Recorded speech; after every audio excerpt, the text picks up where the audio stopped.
You're listening to the We Are Libertarians Podcast Network. Find all of our shows at wearelibertarians.com. You're listening to the We Are Libertarians Network. Learn more at wearelibertarians.com.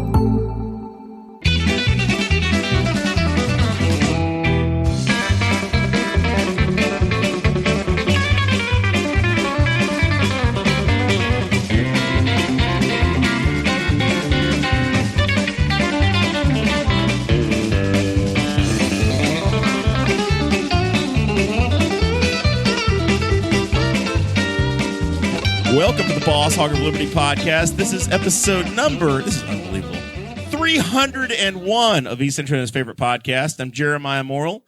Today I am joined by our returning co-host, Sean Row, everybody. Mr. Sean Row, as Dakota would say, our Liberty Defender. Welcome to the show, my guy. Thank you. I think this is my first time sitting in the second chair. Man, you've never... I don't think I've ever... It's just been me and you. It's usually... I'm in the third spot. Man, well, this is... So I got pushed up the batting order here. That's right. How this works out. I'm so incredibly thankful that you agreed. No, thanks for having me. It worked out for everybody. I had so much confidence in you that I didn't try to even fill the third or fourth chair. I said, Sean and I can do this, and it's going to be great. Bring the content to the people. What we have planned today... This is an episode that I've been thinking about for a long time, and then some other news happened, so we're going to get into that too. We'll start with that, but local business closed. We're going to talk about Montgomery's going away. The big issue that we wanted to talk about, the filet mignon, is this conversation around tipping and Tipping Creek that has been, I think, inundating our society since COVID, and it's going to be wildly uncomfortable.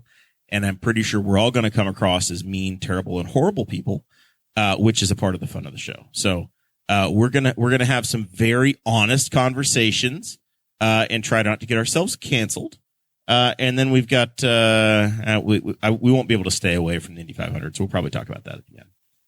And then there's a big event happening, counter-programming the Indy 500 that's happening in Newcastle and Henry County. Stay tuned to the end of the show for that. This show is about our lives in rural Indiana. We're here to push your boundaries and make you think as individuals. Sometimes we'll provoke you. Other times we'll make you laugh. But hopefully you'll always learn something new, like what kind of terrible, mean-spirited, and horrible people sit behind these microphones today.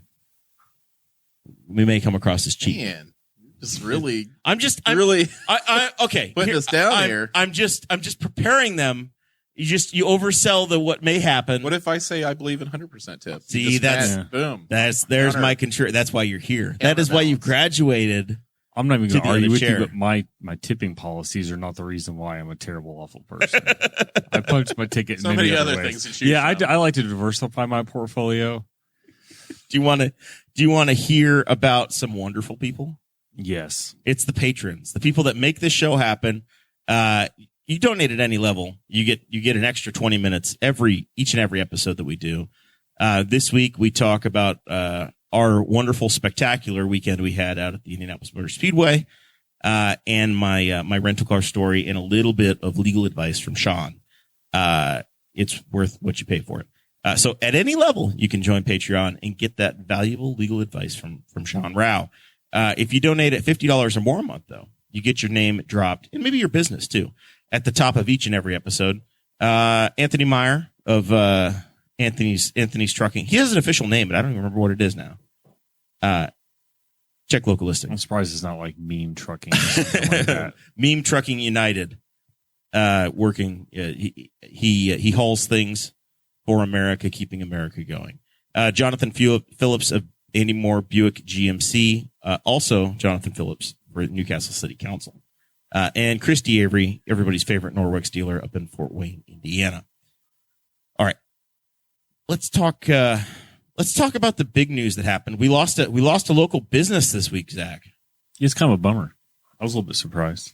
Montgomery's Steakhouse closed. They had an incredible deal on Mother's Day, with some phenomenal sales on some liquor, which I guess if we had paid attention and you could have read the tea leaves and realized that you can't, that just practically giving away the liquor on the last day you're open at cost is not a sustainable business model, because they knew that it was done. So, John Montgomery made the announcement, I believe, on Monday that Montgomery Steakhouse, the time has run out for that business here in Henry County. Been a landmark. It's only been around 12 years. I didn't realize it's only 12 years because it felt much longer. Somebody would have to correct me or tell me that, because that's a business that's had some issues like from its infancy.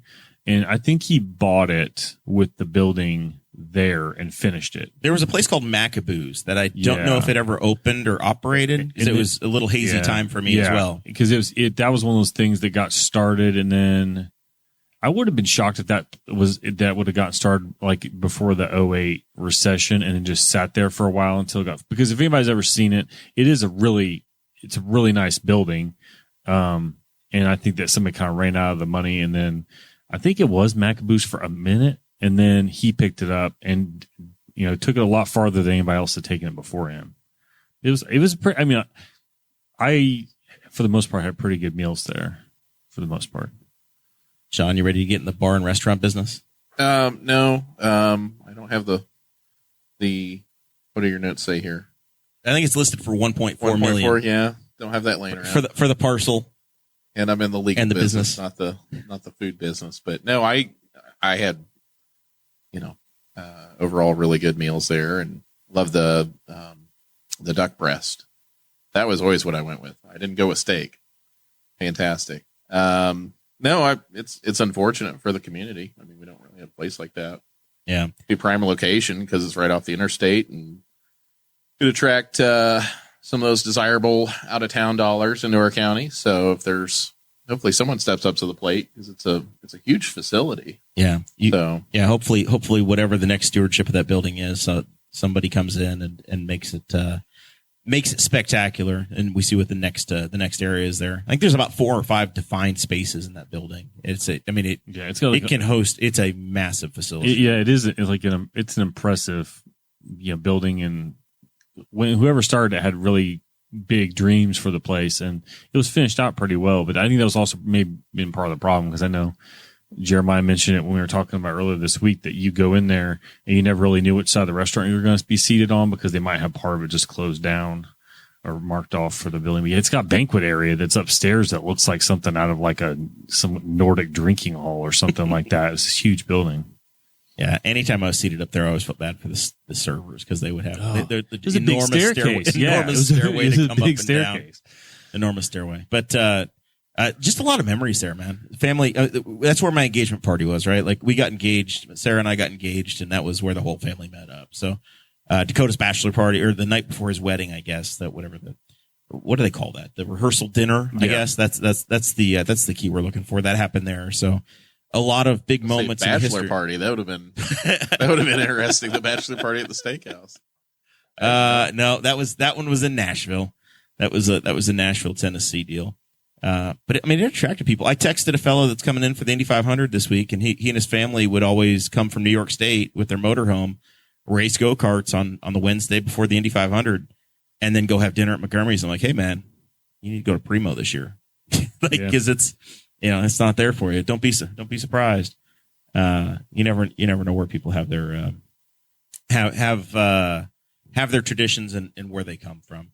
And also that dovetails in with the news, the VRA getting sold, and that's probably going to go away too. So a lot of changes coming down with the Spiceland exit.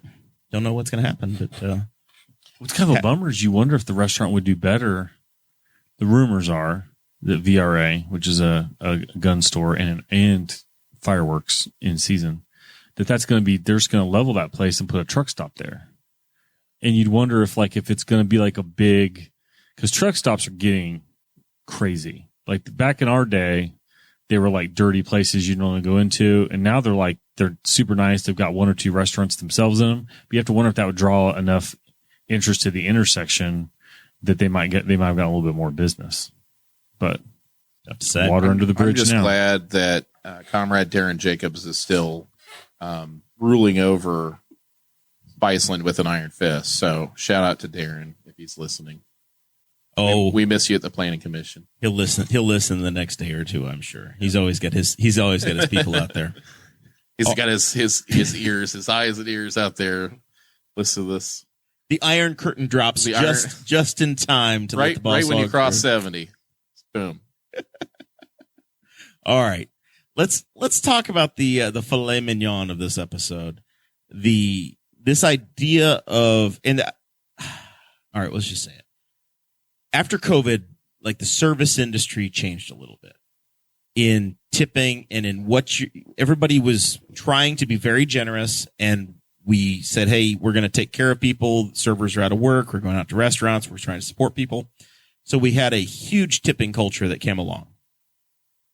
Now we're like 3 years past it, and a lot of the tipping culture is still there, and there are places. What's triggered me is that there are places asking for tips that maybe didn't used to ask for tips before. Does this make sense to you, Sean? I'm listening. So Listening. the seminal moment in this conversation was a visit to the McAllister's Deli in Muncie for me. I tried to use their app. They said, hey, use the app. It'll be great. Download this might be old man grapey time too. Download the app. You try to place your order and the thing won't go through. Doesn't work. Now, McAllister's business model is it's one of these fast casual restaurants. You go to the counter and you order real quick. They give you a number. They drop the food off at your table. You make your own drink. You get your own tea. You get your own whatever, water, Coke, whatever it is. It's like a half step off of fast food. Yeah. So It's like Chick-fil-A, because Chick-fil-A would probably do the same thing for you. yeah. And they drop the food at your table. Yep.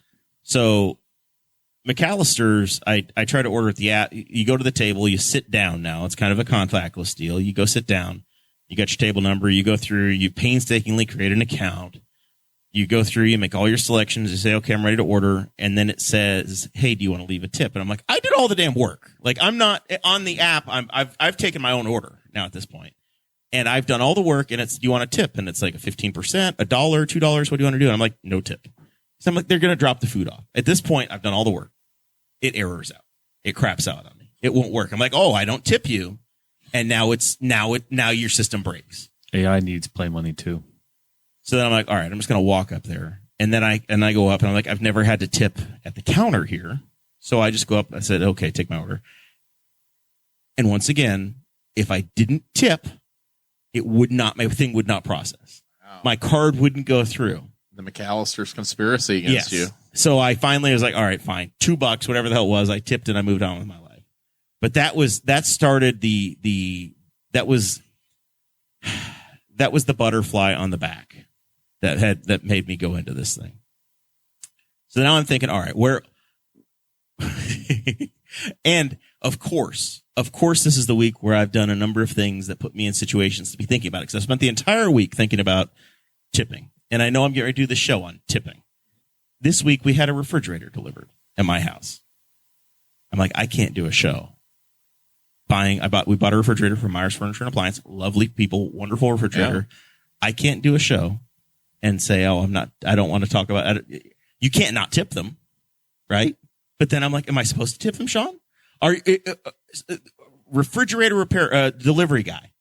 Do you tip them? Where do we draw the line? See, for me, that one is there's a delivery fee with that. We've done the delivery fee. I presume that covers the cost of their labor. That's what the consumer would think. Right. Now, moving guys, when I was younger, I moved around a lot. Moving guys, you're supposed to tip. And usually, if I had stuff that was not junk, but stuff I didn't want, I'd usually just kind of like, all right, you guys can have that TV. Yeah, it's for you guys. Just give these away. You tip with furniture. Yeah, it's like they're like thrilled about it. And I'm like, all right, cool. It works out for everybody. But no, it is difficult to navigate who should get tipped and who shouldn't. I just generally err on the side of being generous at places I frequent. Right. So I'm not known as a a-hole. But aside from that, usually it's just more of, is there a service worker who has some amount of time or some amount of skill, like someone that cuts my hair, right? Right. I want them to be a skilled person and understand if I get a haircut that I think is fine, then I'll reward them for their skill and their time. And that's a conflict too, right? These are the conversations you have with yourself. Okay. In theory, you go to like a Great Clips They don't set the price. So there's a tip line there. Okay, you pay it. Well, if you go to MVP Barbershop and you clay cut your hair, Clay says, I want $15 for a haircut. Okay, if you want $15, I'll pay you $15. If you had said you wanted $20, I'll pay you $20, right? So are you supposed to tip your barber? I do. I generally give $5 extra. You get $20. Right. But I don't know if that's right. There's so much vagary, and this is an American problem. This doesn't happen in Europe. Well, it doesn't happen because usually these people are paid like a living wage, which we don't necessarily guarantee in America. Well, nobody's guaranteeing a living wage to an owner operator that's at a barber shop. That's true. They don't know what they're going to get. So, and I do think that the whole time around COVID is definitely something where businesses, small businesses especially, obviously struggle to stay afloat. If your business model is, I'm going to have a bunch of people in a room, it wasn't really feasible for 2 years or so. So it did make sense to, when I did pick up at Primo during that, and I tip, quite a bit more than I usually would because I know you're taking care of people that normally wouldn't. Yeah, people I deal with on a regular basis, and just use common sense and just try to be a little generous, and everything will work out. So anybody, I think, as a basic common ground on this, right? Anybody that makes the less than federal minimum wage, the tipping wage, the $2 and whatever the hell it is, those people automatically be generous, do your whole thing, take care of them, right? That's Zach. That makes sense to you. Yeah. And you had some food service experience yourself, right? I know your brother did. My brother did. I did not. My brother worked at Sky's Brew House for several years. I never did food service, but thankfully I worked at a grocery store. But once in a while I was a bagger. I got tipped every once in a while for taking groceries out to people's cars. But I didn't expect it. You're talking about like the fridge delivery. In your case, your house is a pretty quick in and out. If I had a house where it was an absolute pain to get the fridge into place and it's more than the norm, we're just going up to the third floor here, guys. Yeah, I would probably tip. Like if I know that they're going to have nightmares about that, like they're never going to want to come back to my house, I would tip. But if it's a straight up like my fridge sits inside of a doorway, so it would literally be it's up 3 steps through a doorway. Move it over 1.5 feet or whatever, clear the door, it's done. That's an easy in and out. But yeah, if I was, this fridge is up on the 3rd floor, you got to get around this corner, squeeze it through this door, we're taking the door off to get through, then you should tip them. Mine wasn't super easy. You would think mine would be easy. They had to take the doors off of the old one and off the new one and disconnect the water line and reconnect the water line. And there was some work. So we did the right thing. But yeah, I don't know. I'm sure as hell not tipping 10% of the purchase price or 15% or 20. Yeah, that's take the first number and double it. Let's see. Yeah, that would be the hard part is to figuring out what the tip would be in a situation. $2,000 refrigerator. Take the first number and double it. $400. That's the wrong number. You know, it would be an interesting. I don't know anybody that does it. An interesting person to have on that discussion would be the like Uber Eats type people. Because I know that they'll straight up just refuse an order because they'll have people that'll order a bunch of food. They want it delivered from Newcastle to Mount Summit or something like that, a 10-minute drive around, and they'll get like, I'll give you a $2 tip. And they're like, it's not even worth my time to even do that. And so they'll just. At least in that instance, they know in advance. They can figure that out. But that's an interesting thing. But what that is and whether or not I'm going to take that. It is weird when you go to some places and you're like, I think part of it too is the software is they're all using some variation on Square. And I wonder if some of them, it's just built in there and they just don't bother to take it off or what's going on with that necessarily because Square, like I use Square for my business and it can, like when I send an invoice or when we do a payment at the counter, I could set it up if I wanted people to tip, but obviously as an attorney, I don't want to do that. Do you tip your legal professional? You do not tip your lawyer. If you got a lawyer that accepts tips, probably get the wrong person. No, I know Square makes that where you can do that or not do that. So. Sean, I can only imagine you don't have that many people that are trying to pay you extra. You'd be surprised. You'd be surprised what people do. What do they expect for the extra? Well...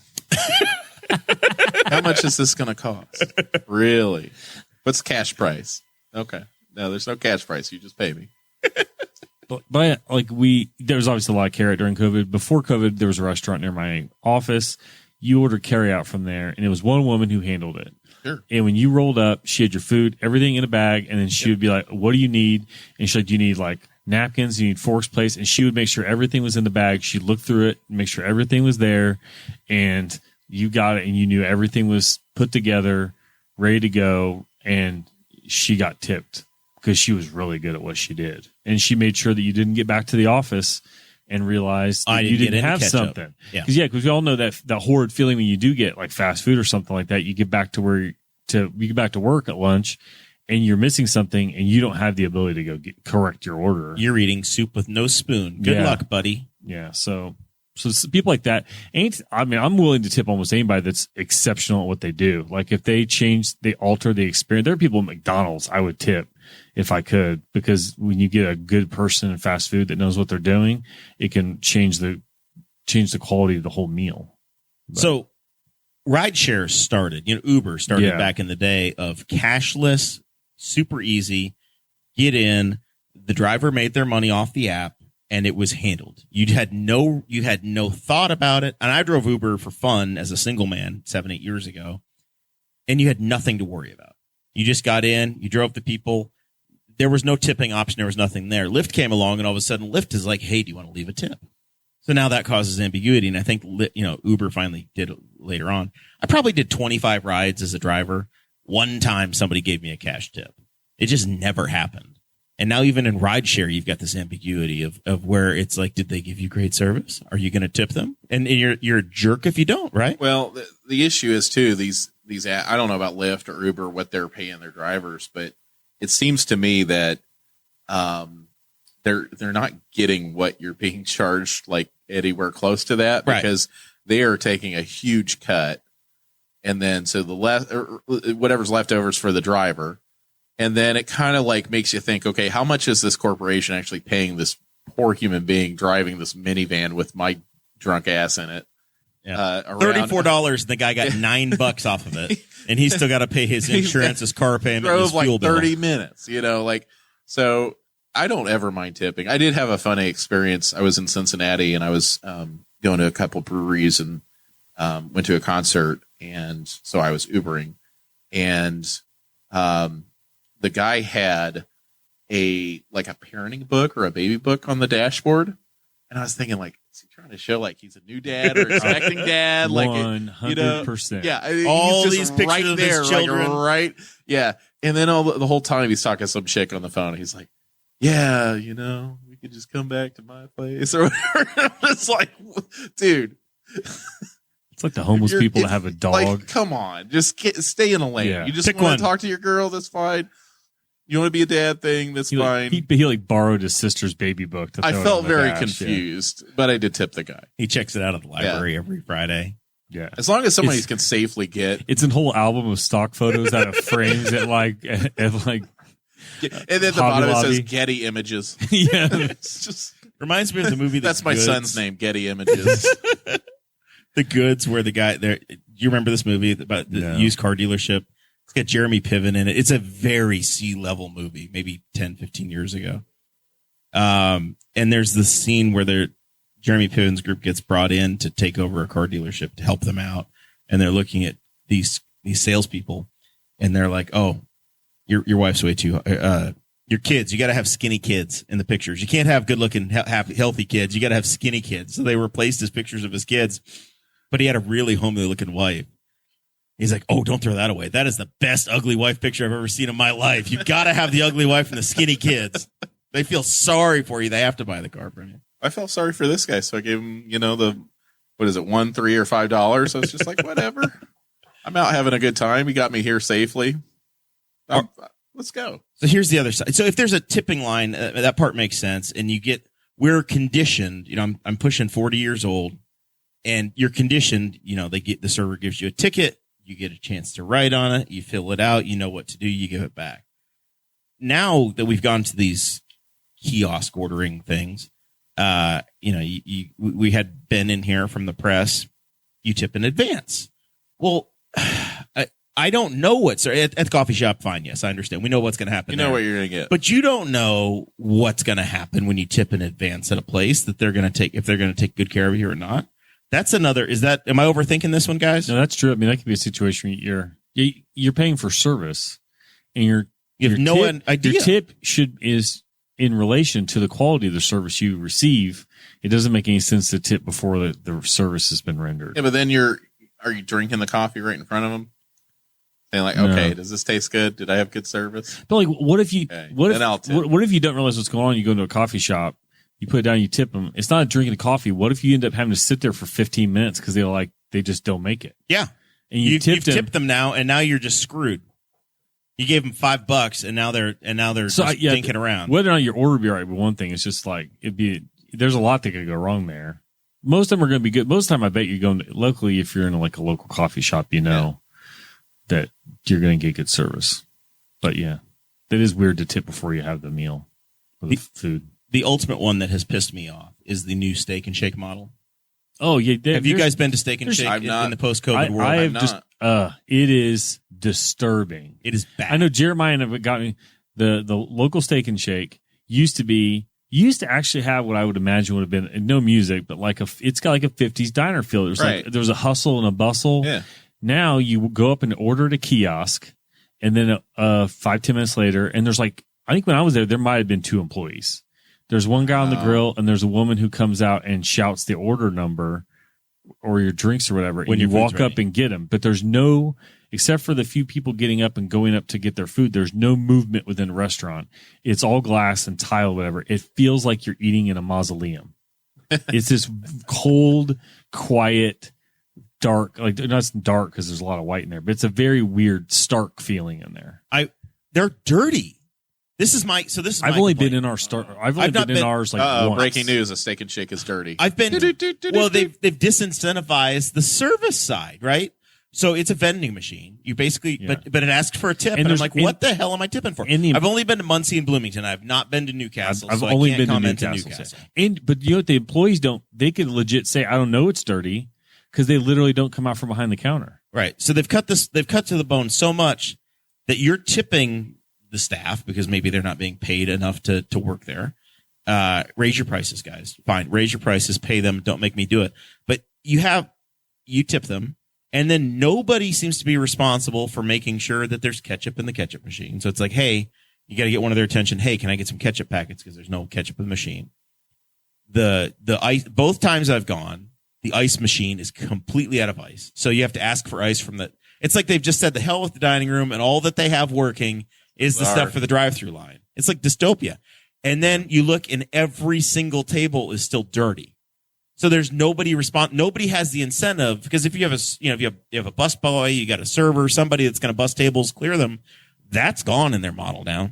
I'm not joking. When I was there and it was lunch, maybe there were 3. There might have been somebody on the drive-through I didn't see, but I think that as far as what I could see quickly, 2 employees.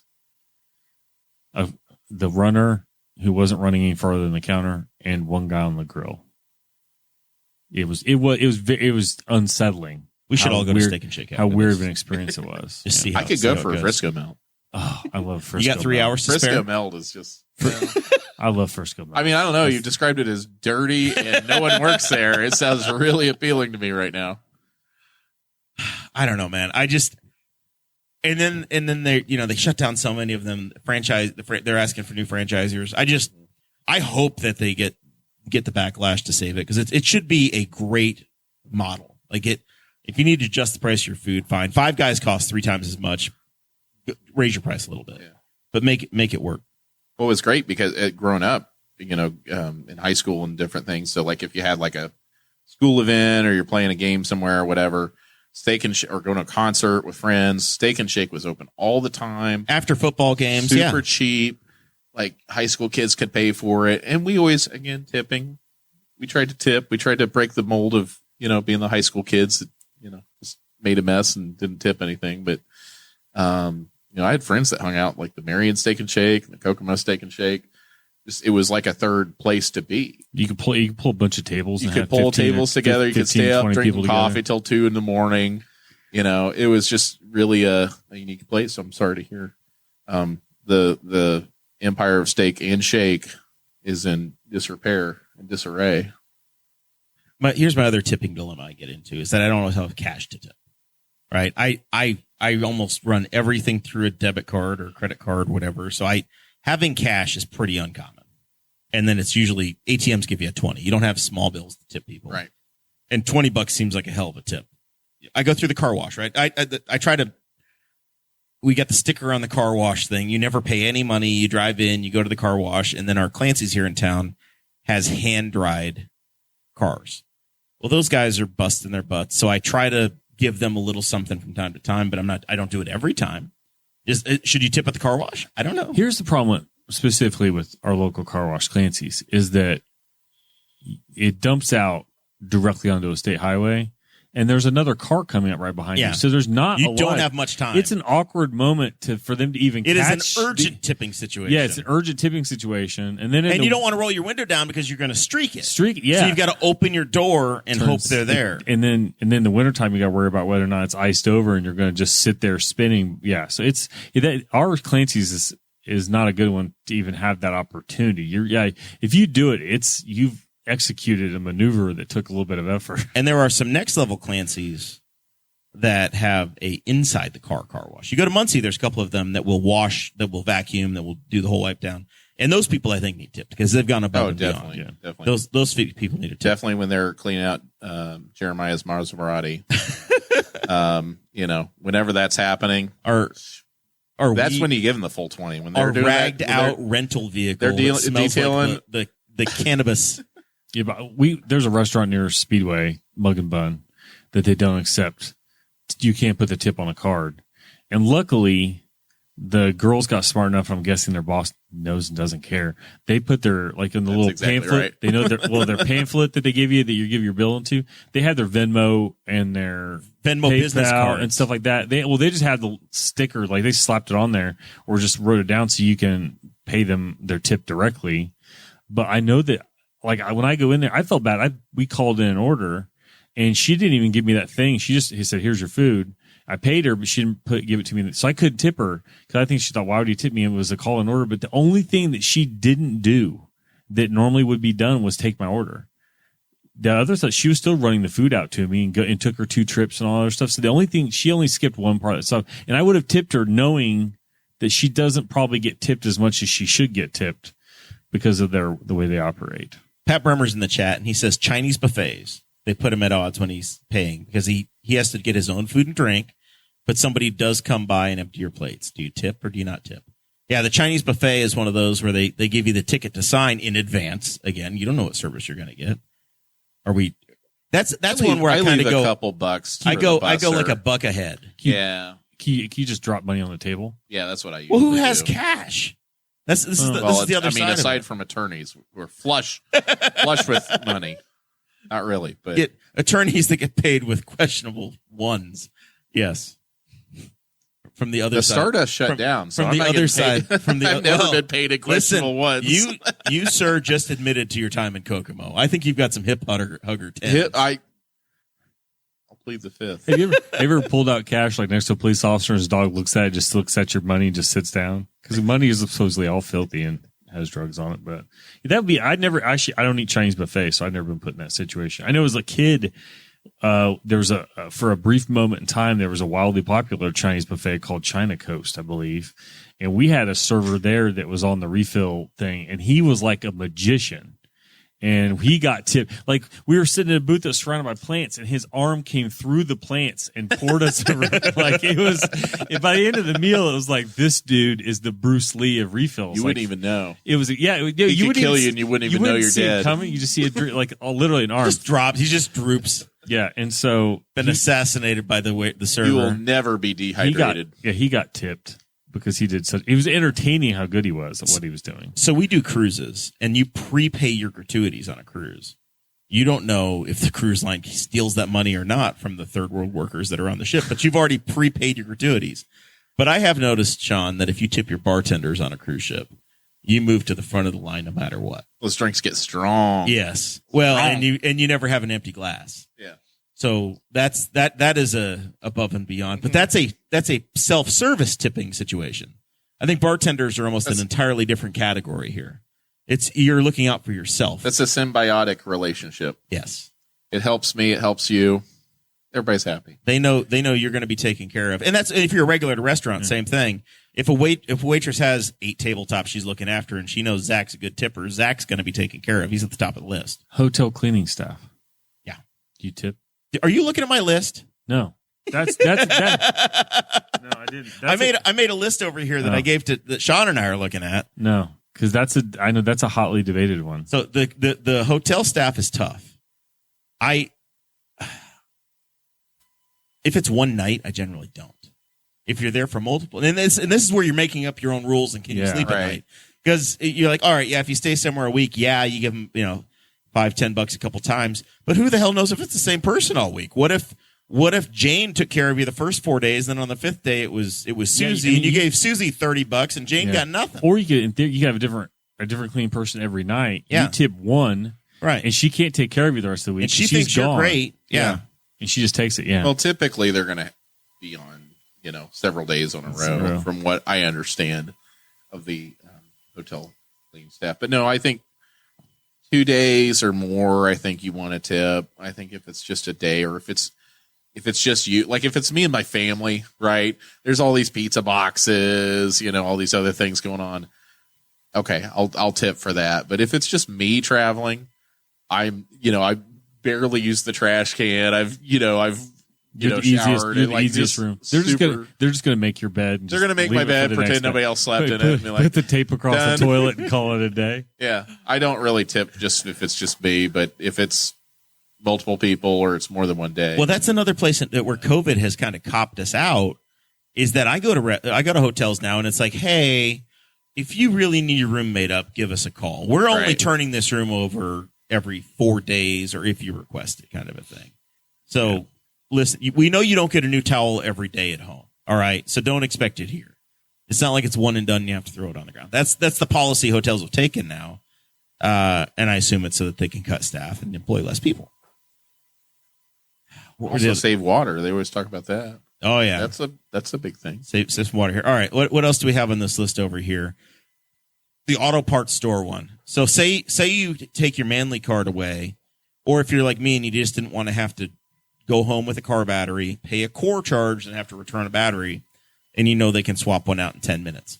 Should I have tipped that guy today that swapped a battery out for me? I could sound like Dwight Schrute and be like, I'm not tipping for a job I can do myself. I mean, if you were like in a tight spot and you really wanted to like show your appreciation, sure. Like if you're in the middle of Arizona and you're trying to okay, you know what I mean? But yeah. If it's kind of included with the service, then I don't know. I've spent the whole week thinking about this stuff now, so I'm uber sensitive to it. And sorry to Matt Moore. Like I know that Advance, if there's anything that has to be done besides removing the battery terminals and possibly loosening the bracket, they won't do it. They won't do it. My Tahoe has a bracket that crosses between the core support and the fender. You just have to loosen one bolt, take one bolt out, and it pivots out of the way. Literally, it's a 9-inch long bracket. They will not put a battery in that. They did mine today. Did they move the bracket? Yeah. Yours had the bracket too? Yeah. So mine, at one point, they refused it. Now, honestly, I can't remember the last time I had them do anything like that. Like, because they'll do that, they'll do wipers. I'll tell you what, if I am incapable of doing a job, like if I went into an auto parts store and I bought wipers, and they put wipers on my car, and wipers are not hard, but it's kind of weird sometimes. You have to kind of figure out what the mechanism, and they did it, I would probably tip them. Because there's times it's taken me until I kind of learned how all mine work, and that's why I drive the same cars for decades on end, is sometimes you cannot figure out because you get the wiper and it's got like multiple things to attach it and everything. If they walk out there and whip it together, you got to loop, swoop, and pull it. You got to pull this. They might save you 20 minutes of just absolute frustration. Probably worth a tip if you can spare it. But if they're just run out there and they throw it on there, it depends. If it's raining, maybe you make them go out in the rain. Depending upon the weather. There's times though where I've gone. I propane refill at the hardware store. I don't tip those guys. I've never tipped those guys. That never even occurred to me right there. I just thought, but you know what? Most of the time, I've never gone there when the weather's bad. Nobody wants to do that when the weather's shitty. And a lot of times when I come up there, they will fight over who helps me. because they can't wait. That's like a break for them. They get to go outside and chill outside and enjoy the weather for 15 minutes or 10 minutes. Listen, lady, I'm not going to tip you because I'm rewarding you by letting you come outside. Yeah. Well, I mean, I never thought of it because like they're happy to help. This is the part where we're horrible people, Sean. Yeah. That's the one that just popped my brain is just last week. And I feel like I'm a pain sometimes because I'm like, I never even tried to know if they'll say yes or not, if they'll take it, because I'm like, well, this one's a half full, this one's empty, this one's, because I'll save up. I don't have Jeremiah's propane collection, but I have quite a few propane tanks. I'll save up till I've got 2 or 3 that need. You have some. propane and propane accessories. I have 100. If I have them all full up, I have 100 pounds of propane at my house. I've got 120 pounds because I'm ridiculous. Mine don't travel with me like that. Yours do, you, but yeah. So I didn't even thought about that. That's one where there's times I probably should because I know I'm a bit of a pain in the butt. How about? Okay, here's another one this is the one that's been sticking with me now, and it happened a year ago. We bought a new couch, and this one occurred to me when I went through the tipping scenario of I need to go tip these people that delivered our refrigerator. We got a sectional, big couch, like a 4-piecer.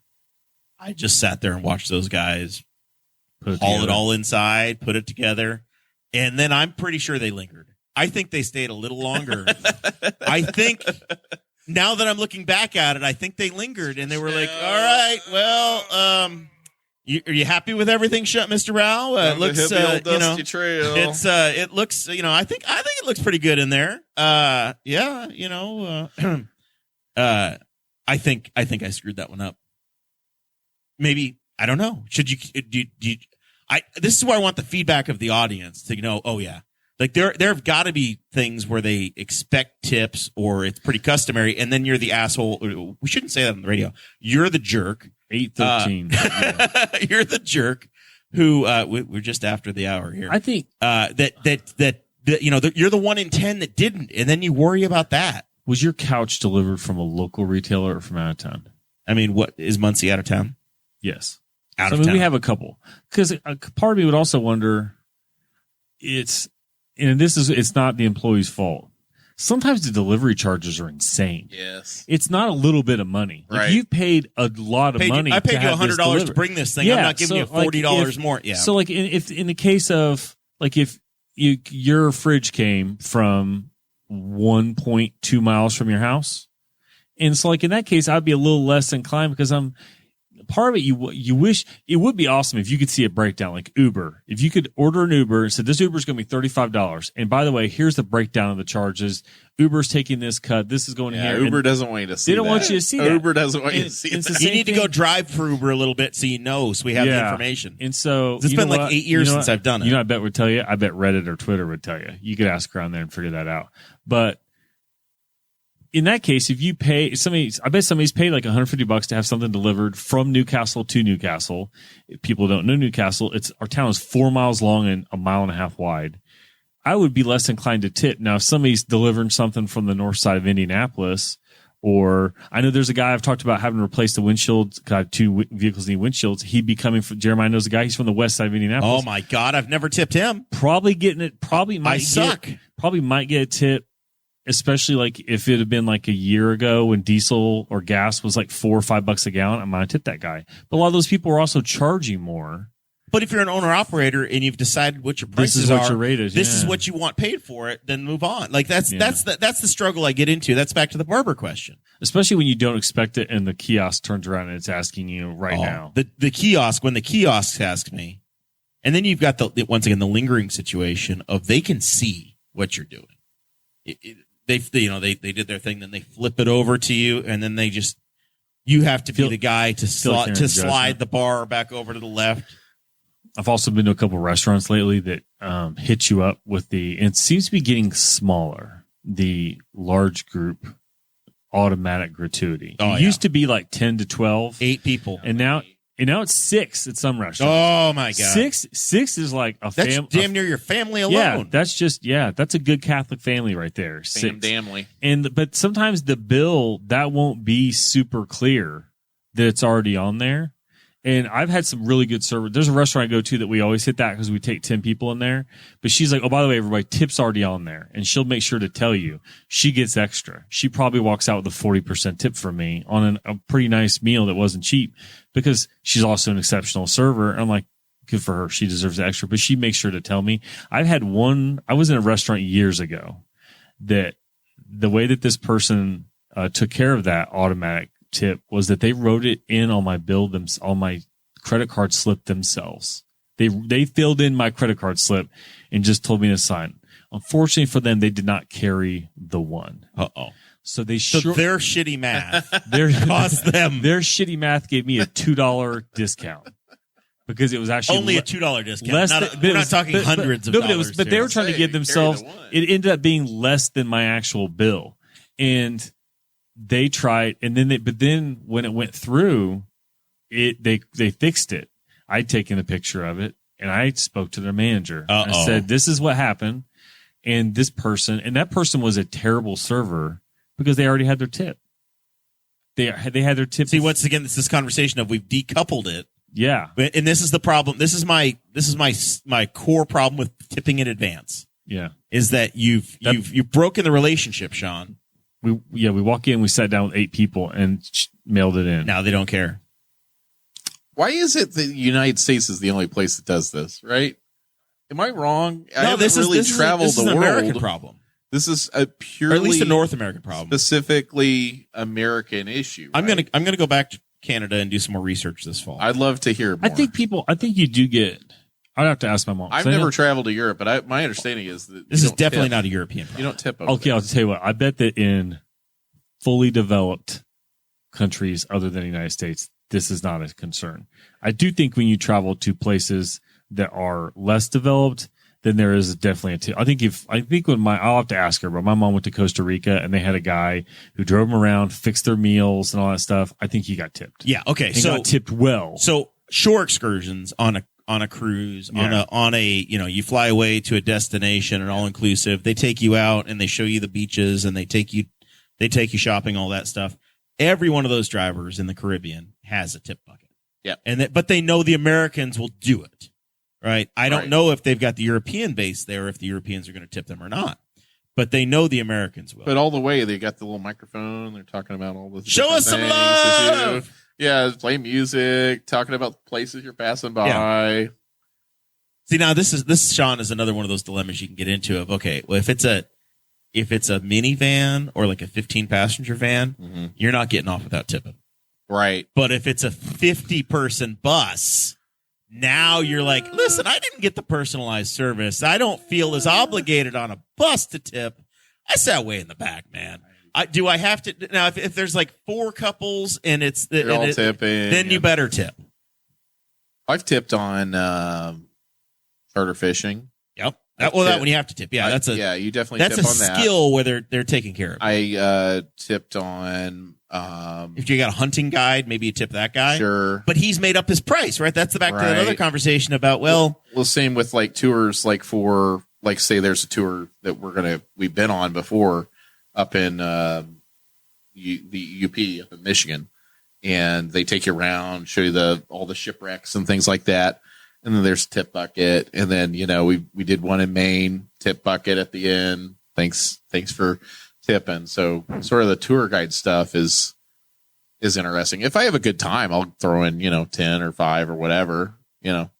What is it to me? It'd be interesting, what is it to them? If it's like a service like that where they have to kind of name their own price, and if you go in with the expectation of this is what I'm going to get for this much money, and at the end of it you're like, that was better than they had a lot more knowledge, they had a lot more expertise than you thought, and they definitely made it enjoyable. Then sure.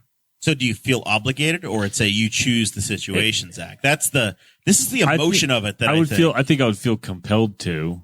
Like I would feel like, oh, this person deserves this. Because there's times where you see somebody and maybe it's a place where like the market rate for that service is a certain amount of money, and if they charge more then they wouldn't get it. But then you do their thing, you're like, well, they're better than. There's times where like I want a good server or a good person. If they're good at their job, I want them to stay in that job because they're good at it. And tipping somebody could help them. Well, especially if you're local and you are regular of a place. Yeah. Where it's like, I frequent the Newcastle Buffalo Wild Wings. Shout out to all the people there. And shout out to his home team that's missing him. Shout tonight. out. No, I went on Tuesday. It's all good.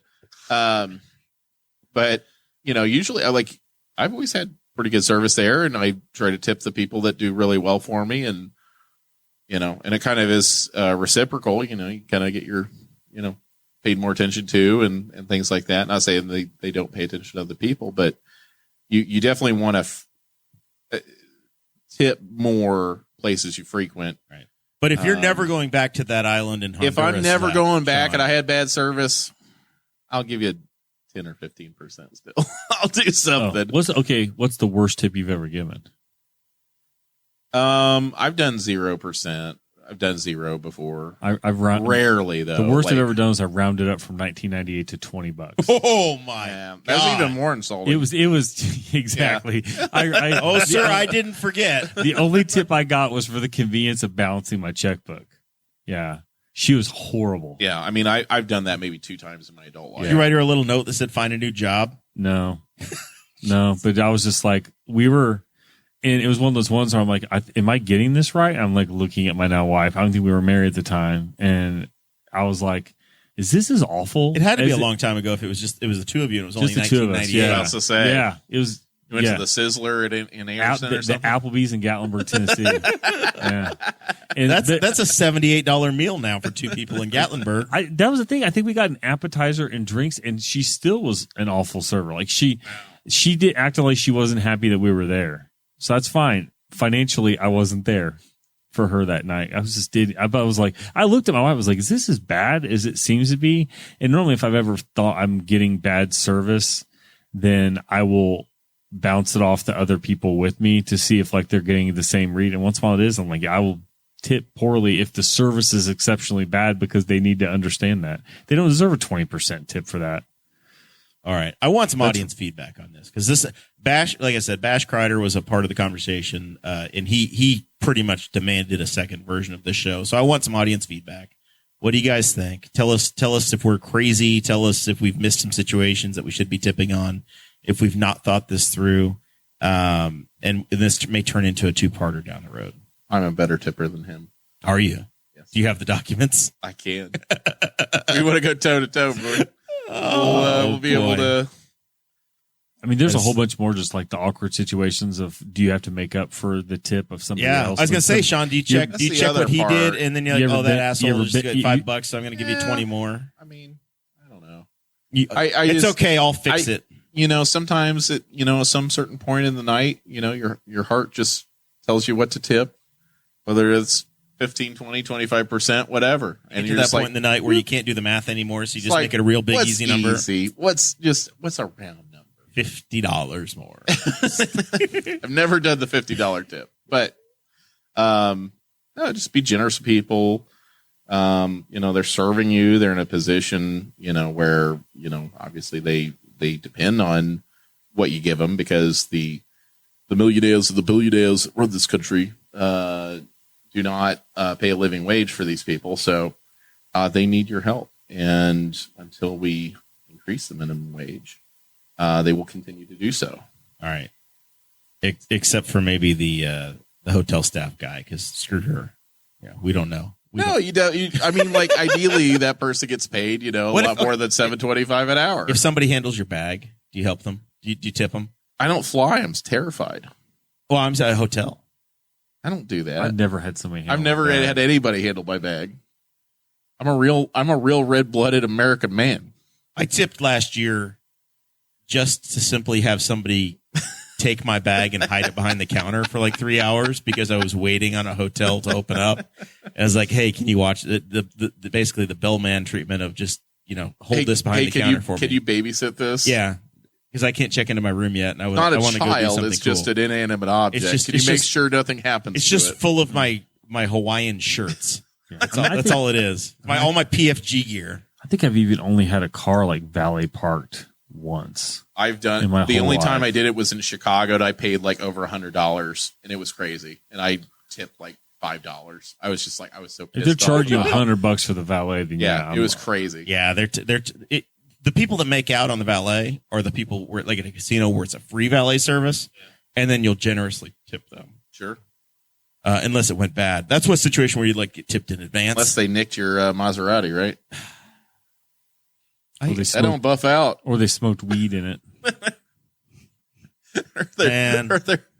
There's some really. Listen, we've been talking about my new refrigerator. I want you to know it's a side by side. It's not a top over bottom model here. It's not we aren't fancy enough for the freezer drawer. Do you have a freezer drawer? I do. See, you are. That's like stolen valor. Talking about my Maserati, and I've got the side by side refrigerator, and it came with the house that I bought 10 years ago. So there you go. I'm so middle class. I have a garage freezer. I hate that freezer drawer. I hate it. That's a faux luxury thing. That's like a extra fancy. That's just not. Does your fridge have an extra? More annoying. Does your fridge have an extra drawer in it? Like you get the top two drawers, and then you get the bottom refrigerator drawer, then the freezer below it. No, that's what I'm not. No, I mean this refrigerator is probably like 20 years old. They're fancy people. Yeah. What's your fridge do, Zach? What it do? Side to side. You got a freezer on top, freezer on bottom, side by side, and I kind of hate it. I hate because there's not. I've got kids. I'm an American. There's not any good room in my freezer for a frozen pizza. Yeah. They have to be on their sides. When you get them out, the pepperoni's on one side. It's all falling down. And we have to shove it in. It won't even fit vertically. And it's all mushed in there. Yeah, and it's just not a good thing. We do a lot of fish sticks. So, get a bag of fish sticks. When I get back to my house, if I open up my freezer, a waffle will fall out and hit you. You have the extra freezer? Or you got one? You roll. I have one. a deep freeze in the basement. Yeah, but you don't keep frozen pizzas down there. No, because my basement's a pain to get down to. Is it running though? You got stuff in there. It's got like pork loins and then just random stuff down there. Yeah, this has been freezer talk on Boss Hog. All right, wanted to give a shout. I'm probably stealing Zach's his final thought, but we'll talk about it here. World Donut Hole Championship is coming up on Carb Day. You know what? How much more carb day can you get than donut holes? Like Newcastle's just jumping on the carb day train their own way. This is the most infuriating different thing. Different carb, but carbs nonetheless. You know what? I'm going to give you. There's no carbs at Carb Day in Indianapolis anymore either. No. They're all fuel injected. But I was going to be in until I heard this. I've had my show notes next to me, which if you're a Patreon member, you got a copy of them earlier. The world record is 293 donut holes in 8 minutes. Set last year right here in Newcastle, Indiana. That's a number. Bash Kreider? No. But like, and Joey wasn't here last year. Joey Chestnut got COVID right? last year, yeah. And couldn't make the drive over from like Westfield or wherever he's living. But oh my gosh, almost 300 donut holes. And with extra sugar, because the donut hole's got more coating per bit of dough than a regular donut does. I don't even like donut holes. No offense to Shaq's Donuts. I do like their donuts. Yeah, I like them if they're I love blueberry donut holes. Yeah. But I can't. Too sugary. I've made the mistake of eating like 2 Jack's Donuts in a day. It'll make you feel a certain kind of way for a little while. Like you're get you about 9 minutes and you're useless. You're just a lump. You're a donut for the rest of the day. You have been crushed. And I can't imagine eating almost. And I bet next Friday somebody eats 300. So Friday, May 26th, 7:30 p.m. in the 1400 Plaza. You can learn all about it at the MajorLeagueEating.com. And it's sponsored by I believe Newcastle Main Street is one of the groups that's sponsoring the thing. Yeah. So check that out. Final thought here on the Indianapolis Motor Speedway. Last weekend was the most attended weekend they've had for the opening since like 2017. Yeah. 70,000 people came through the racetrack. And like 50,000 on race day. Yeah, 50,000 race day. You kept looking at the camera shot in the north end of the track, so the turn 4 side, the viewing mounds, and the shot looking at the grandstands. Place looked good. Yeah. People don't understand. I was at the last non-GP weekend, their opening day, and they had a car show I loved. 4,000 people showed up, maybe. They talked about like 4,000 people showed up. And I loved it. It was a great day. They had the celebration of the automobile, like say the cars from 1911 through the 50s and 60s and stuff. But like they got more people hanging out in Pagoda Plaza for the race on Saturday than they had coming the whole weekend before. So it was a good race. The the place is a massive stadium, right? It's literally the largest stadium in the world. So 70,000 people over 2 days or 50,000 people in 1 day still looks kind of empty. But it was the third largest crowd of the year that they'll have. Other than the Long Beach Grand Prix, those two happened right there. It's a huge crowd. I heard right with a Doug Bowles interview. The infield's 300 acres. And 300 acres, because he said they have another 700 outside the track. Yep. They're looking at developing. But yeah, it's a huge space. And so I saw some people like, oh, there's nobody there. Well, it's because they're spread out and they're on grass mounds and you can't see them. And they took 2 grass mounds and attached them and moved some roads around and stuff on the infield. And that grass mound is enormous. It's huge. And so you could probably fit a couple thousand people on the grass mound. So yeah, good crowd. The parking lot we were camped in was full. Completely full. Like I left an hour before we went up to the stands to go get ice, and they were backing people up to the houses at the back of it. So yeah, it was a full parking lot. So tell me, final thoughts time here, Zach. I'm gonna make you talk about the city council meeting this week, because you attend every city council meeting. You've done that for 5 years, and once the big paving plan came out, all the roads around your house are getting paved. You attend so much that all of the roads near you are going to have brand new asphalt because of your stellar attendance record. That is an accusation that's being thrown around. You are an institution now. I won't name the streets because that would be wrong. I think that part of the reason the streets are being paved around my neighborhood is because the gas company is tearing them apart. Or it's because you keep going to the meetings. Yeah, well, they did, for those that pay attention, they did finish the gas work around my house today. And I think I might be the first person done because I was home. Because I literally had to go downstairs and turn my electric or my gas water heater and furnace off for them to disconnect my old, and I got a new meter and everything. But because I was home and they could do that, they filled in the holes in my yard. Did you tip them too? No, I didn't. You know what though? I should have, because the guy they sent into my house was the nicest human being. I don't know where he'd been. I hadn't seen him the whole time they were working around me, but I bet that they called this guy in because like, hey man, you're the most polite person in this group. Just saluted him and thanked him for his service and. Oh, yeah. As they moved on down the street from you. They literally but I couldn't get back to my house earlier because they were blocking my street because they're still everywhere. There's backhoes driving around and everything. So yeah, city council meeting. We come in. I'll try to do as quickly as I can because for people who listened to Patreon last week, they got enough of me. There's a guy sitting in there that's not the normal crew of people. And because there's like 5 or 6 of us that are at every meeting. And I'm like, okay. And so he opens up introducing himself by screaming that they're not talking loud enough while they're voting to affirm the prior meeting's minutes. This is important, guys. We need to shout this out. So then he's the first citizen to talk. Normally when you talk at the city council meeting, they ask you for your name and your address. And he said, I legally don't have to provide any of this information. He refused to give his name, refused to give his address. Then he outlines that he's been running around City Hall recording with his phone. And he'd had an interaction with the mayor and an interaction with the police department. The police department, he said, was very polite. The mayor, he said, recorded him back, which he said was illegal, according to the United States Supreme Court. Boom. Done. Mic drop. As an attorney, I could definitely say that real patriots have fact checked this, and it is true. And so I think that, and I'm not sure if it actually got. It's not true. No.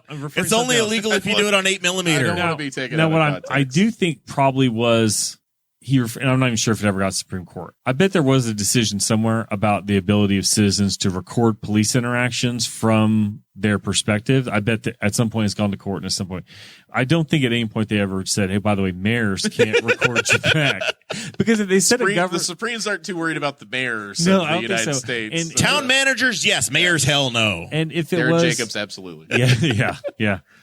Everybody except Darren. Darren can't have his phone out. Because I thought it was I'm even thinking during the meeting, like if it's a government agent thing, then he just said that the Supreme Court said that body cams on police officers are illegal because that's the same concept. Right. So don't worry about logic at this point. Yeah. Well, got to move past that. So then suspend disbelief. We could press on. He gets a 4-minute warning from, the president of the council, Mr. Peckinpah. And he's like, he got about a minute left. You got 4 minutes total, whatever. And he's still talking. He's very upset about the mayor not being in his office when he thought he should have been in his office, and declaring that every time the mayor leaves his office during business hours, he needs to have it posted in the paper or online somewhere. He says that's also state law.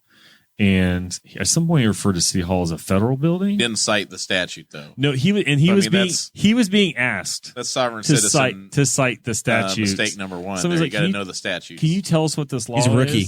Yeah. He's got to come back better prepared for this town. He's in single A. He's going to come up to double A. Yeah. At some point he was informed, and I have not fact checked this. He'll come next level to the county council meetings. I just hope he's not one of my clients. I just realized this. I was like, this could be anybody. I don't know. I can tell you his name off the record. He told you not to say his name. Yeah. Well, that was part of the fun too. Part of the fun. But he's told, okay. If he had gotten himself arrested, maybe Sean would have had a client. He might have, yeah. So he would have cost us a co-host. So he does sit down. He's not happy about it.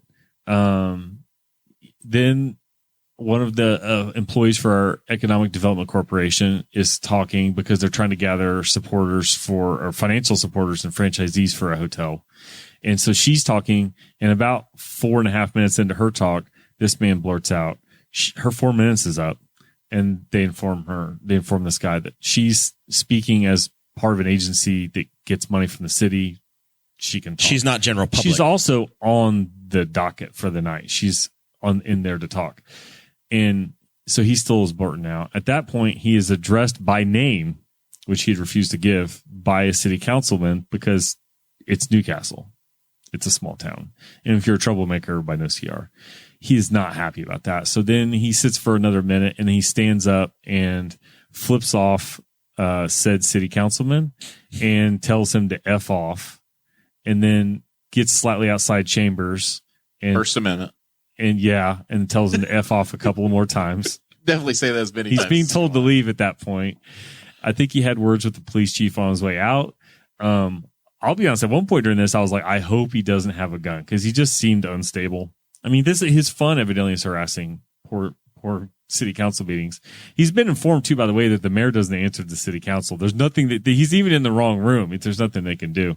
So he left and then didn't come back. There's this whole division of powers, the executive. The very early on in his rant, Mr. Peckham was like, you realize the mayor doesn't answer to us.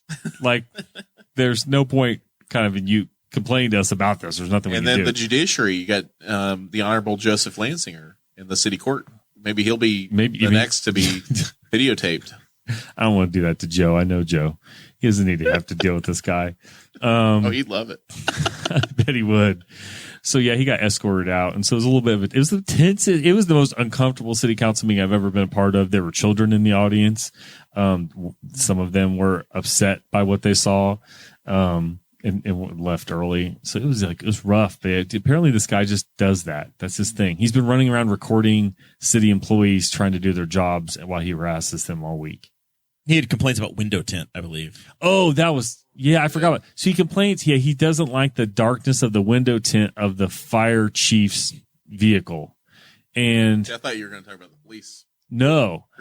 And I kind of thought, well, maybe I can't think of, I know what the police chief drives. I'm like, yeah, maybe. But then I walked outside because if you're at a city council meeting, the fire chief's there. So I walk outside, his vehicle's parked right there. The front windows aren't tinted at all. It's the back. It's an SUV with stock tint, which stock tint being second row, third row. So I'm like, I have no problem. He can murder out the back of this thing because he might have equipment back there that's worth a lot of money. But you don't want anybody lifting. You don't want anybody to steal because it's taxpayer dollars paid for that. But you can see who's driving. You can see what he's doing. There's absolutely zero window tint on the front of this vehicle. And I was like, what the hell is he talking about? This guy was just, everything he said was crazy. Apparently legally, some government officials in the city, mayor included, only have to be in the office one day a year. Somebody did tell him that law. They're like, as long as the office is running, you realize he only has to be there one day a year. There were some other allegations he was kind of throwing around that were not worth repeating, but yeah, very uncomfortable. He seemed like a guy who really needs some help or to just disappear. Or Sean's business card. Any other final thoughts from you, Mr. Burcham? No, minuscule flashback to me. Where was this weather when I ran a half marathon 10 days ago? Yeah. I ran this morning. It was 41 degrees this morning, or 42, and it was glorious. And I wished it would have been like that 10 days ago. It's going to be in the mid-80s tomorrow. Other than that, I'm still running. Think Jeremiah thought I might take a break because I'm at 500 in 3 days. You hit your big 500 in the month of May. The problem was 500 hit on a rest the last day was a rest day, so I couldn't take off the next day because it was a running day. So I persevere. I'm still going. You carry on. All right. I need an Indy 500 pole winner prediction from you. We've not practiced this. You've had 2 days of practice so far for the race. We haven't had Fast Friday. Pole yet. day is this weekend. I need your pick, your selection. Ooh, I have a hard time betting against Scott Dixon. He's won the last two in a row. The last two. If people watch today, Chip Ganassi is still absolutely slaying the field, and that team is loaded. I mean, they are. I don't like the one. There's one guy I'm apathetic towards. He's the defending winner. He's like the least scary one of the four.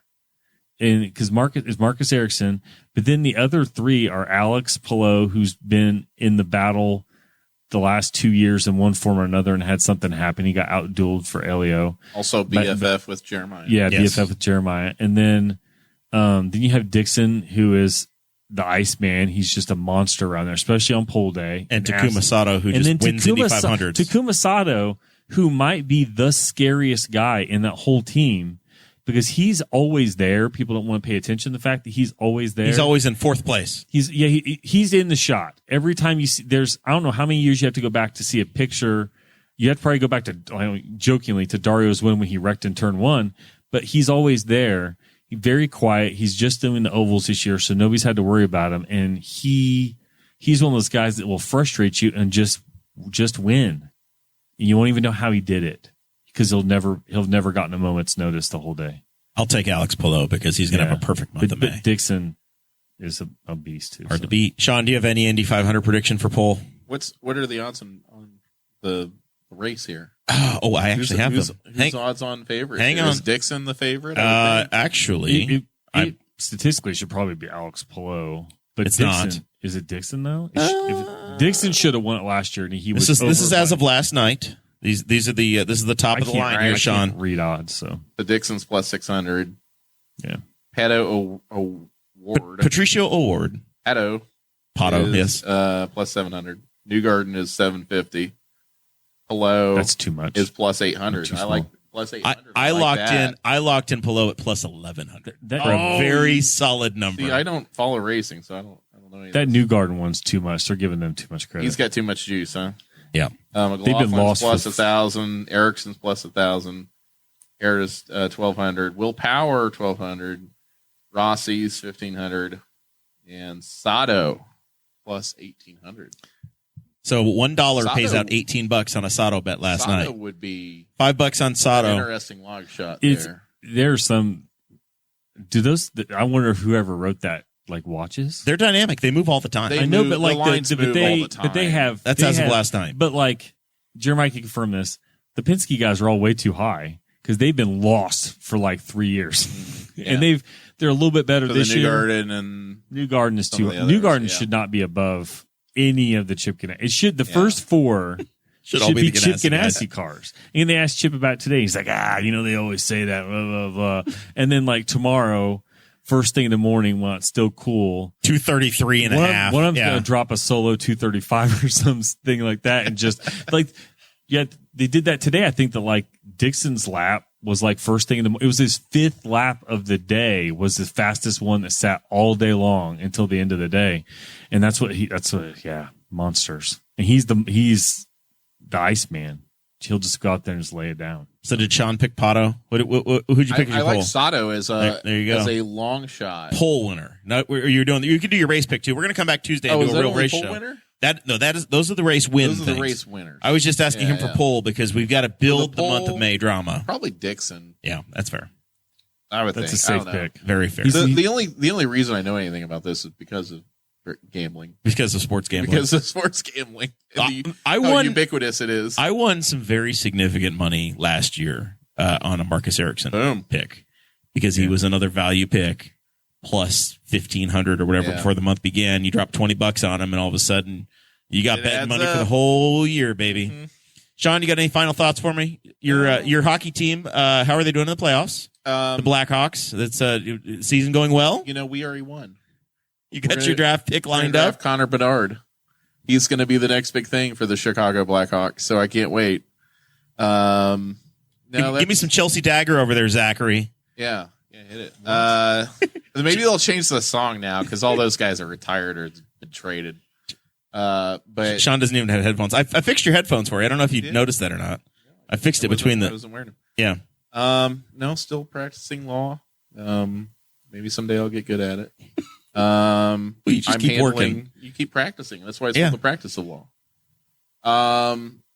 I am also the public defender for juvenile and child in need of services cases, which has been a good move for me. So no longer handling major felonies.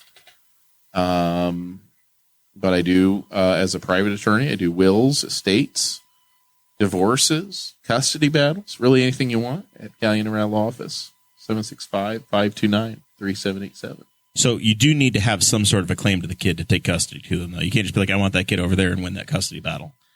You probably need Well, if you're a third party that has custody of the child, you could file a guardianship, or there's other options you can talk about. There are paths forward. There are paths forward if it's not your child. But I do a lot of guardianships as well. I do some adoptions, and yeah, so things are staying busy. Traveling this summer up to the UP in Michigan, place I love to be at, and I'm always looking on Zillow for You doing cabins. Tacoma and Falls, St. Ignace? Where are we going? We're going Pictured to Rocks, to Munsing? Marquette and Munising. We'll do some pictured rocks. We'll do some fishing for some lake trout and whatever else we can catch. And We're going to get as far. we're gonna catch and release though this time because I can't haul them back. You've got We're gonna be up there too long. You've got to catch, kiss, and release. Yeah, we'll do that. Me and my son That's love the it. Chase Payton. I can't get my wife, my daughter on board with that, but We're only going as far as Petoskey this year. We're not venturing that far up. I'll be in Kalamazoo tomorrow. Zach's trying to play. Did you find the Chelsea Dagger? Petoskey this year. Oh no! Yep, you got to mute the podcast. It's not working I well. thought I had me at the podcast. Nope, I heard myself say Petoskey. Yeah. That's okay. Yeah. It's okay. We're getting Connor Bedard. Let's go. There you go. Let's go. This is the Blackhawks music for those watching at home. For the uninitiated, this is what happens when they score a goal, and then a bunch of drunk Chicagoans go nuts. You get a taste of it at the Fuel games as well. You do get it in the Fuel games for the Chicago. You got to do night. the arm motions, Sean. Chicago night. We get it little, yeah. I don't do that. That was very weak. I'll do that. Thursday night, we will not have a show next Thursday. We're going to move it up to Tuesday night. Boss Hog on Tuesday night will be our race preview edition. We haven't asked Forrest Plank, but I threw him in the group chat, and he kind of agreed that he's coming back, along with Senior and Junior McCown. Zach will be co-hosting next week, and Dakota says that he will produce the show. We're going to be out of chairs. So it'll be fine. We'll be fine. We'll make it work. I can hide behind the Mike, camera. It's okay. Blake can sit on Mike's lap. It'll be fine. Mike can sit. You seen Blake? Mike can sit on Blake's lap. It'll be fine. Want to give one plug real quick. Thursday night next week, I will be hanging out with Joey Molinaro at the Vogue. I'm bringing Zach. It's date night. The busiest guy in Indianapolis. Joey Molinaro. has been promoting this thing on every radio show, every podcast. He has been hustling. It's his first time he's done a variety show. It's the night before Carb Night. $25 to get a ticket on the Vogue.com. And I think I bought 8. I'm bringing a group of 8 plus Aaron Ewert got a couple more. So I think there's a contingent of about 10 that are in the BHOL family that'll be attending this thing. Need to ask him if he can just reserve us a table. Yeah, we'll have a good time. It should be good. But $25, it's a value. I think Willie Griswold's coming. I think you get a Clayton Anderson performance in there. There's been some talk of some drivers that aren't really announced. Race week, it's tough to announce drivers because you never really know, but there's a lot of chatter about, so-and-so might come, might not come. You don't know. I can guarantee Alex Rossi won't be there. James Hinchcliffe probably will make an appearance towards the end of the night, allegedly. Yeah. If you listen to his own podcast. He's good to Joey. So with that, we say thank you guys very much. I'm going to go spend the weekend in Speedway because in the month of May, I'm a resident of Speedway on the weekends. And we'll be back on Tuesday night. Thank you so much, Sean, for being a part of the show. Thanks, guys.